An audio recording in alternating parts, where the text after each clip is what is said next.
আমরা যতটুকু দেখেছি হাটের পরিবেশ শান্তিপূর্ণ, খুব সুন্দর পরিবেশ আছে। তবে যেহেতু গরম একটু বেশি, এই গরমের কারণে মানুষজন একটু হাসপাস অবস্থার মধ্যে আছে।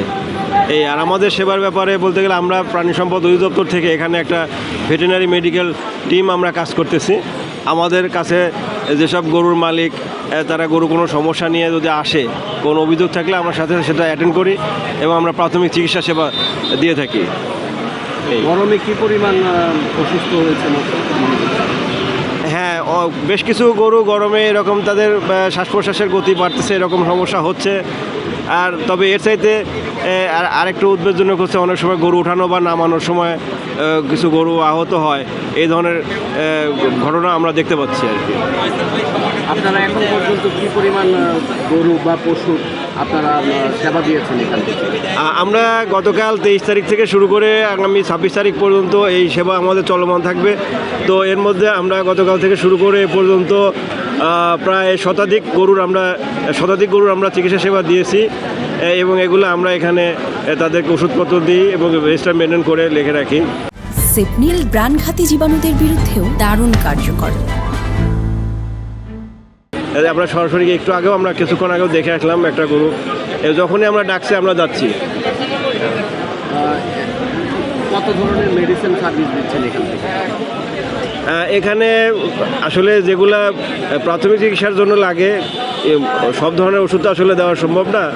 তো মোটামুটি এখানে 50+ আইটেম আমাদের আছে যেগুলা গরু চিকিৎসার কাজে আমরা ব্যবহার করছি।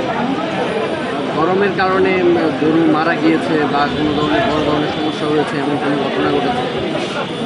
একটা গরু গতকালকে একটা সমস্যা হয়েছিল, গরমের কারণে বেশি সমস্যা হচ্ছিল, ওনারা সেটা করছে আর কি, জবাই করছে, এটা আমাদেরকে জানাইছে। তাছাড়া যেখানে গরম হচ্ছে এখানে হাটে পর্যাপ্ত পরিমাণে ফ্যানের ব্যবস্থা আছে।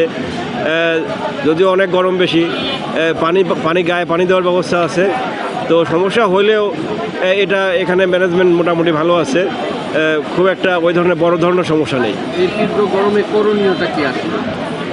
এখন ঈদের আর কয়েকদিন বাকি, এই মুহূর্তে ওষুধপত্রের দিকে আসলে মনোযোগ না দিয়ে এই গরমে আমাদের ম্যানেজমেন্টের দিকে খেয়াল করতে হবে। বিশেষ করে এই হিট স্ট্রোক এড়ানোর জন্য গরুর গরমে অস্থির হয়ে যাচ্ছে। আবার বেশি গরু আছে ক্রসব্রিড গরু, এগুলো আরও বেশি গরম লাগে। তো এদের গায়ে পর্যাপ্ত পরিমাণে পানি দেওয়া এবং বাতাস দেওয়া, এটাই আর কি, ঠান্ডা রাখতে হবে। সেই ব্যবস্থা এখানে আছে এবং সেটা করা হচ্ছে।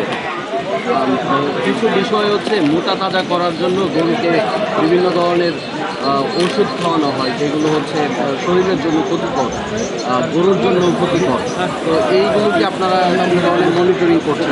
হ্যাঁ, অবশ্যই আমরা এগুলো দেখি। এখানে তো আসলে ওইটা না, যদি বিচ্ছিন্নভাবে কিছু হয়ে থাকে সেটা আগে হয়েছে, কিন্তু এটা আসলে হওয়ার সম্ভাবনা আমরা খুব একটা দেখি না। কারণ আমাদের দেশের খামারিরা যথেষ্ট সচেতন, তারা বিগত কয়েক দশক ধরেই তারা আমাদের কাছ থেকে যথেষ্ট পরিমাণে প্রশিক্ষণ পেয়ে এসেছে এবং এই প্রশিক্ষণের মাধ্যমে তারা কিন্তু দেশীয় পদ্ধতিতে গরু তারা স্বাস্থ্যসম্মত উপায়ে কিন্তু গরু মোটাতাজা করতেছে। এখানে ওষুধপত্রের কোনো ব্যাপার স্যাপার নাই, এটা মানুষের একটা ভুল ধারণা।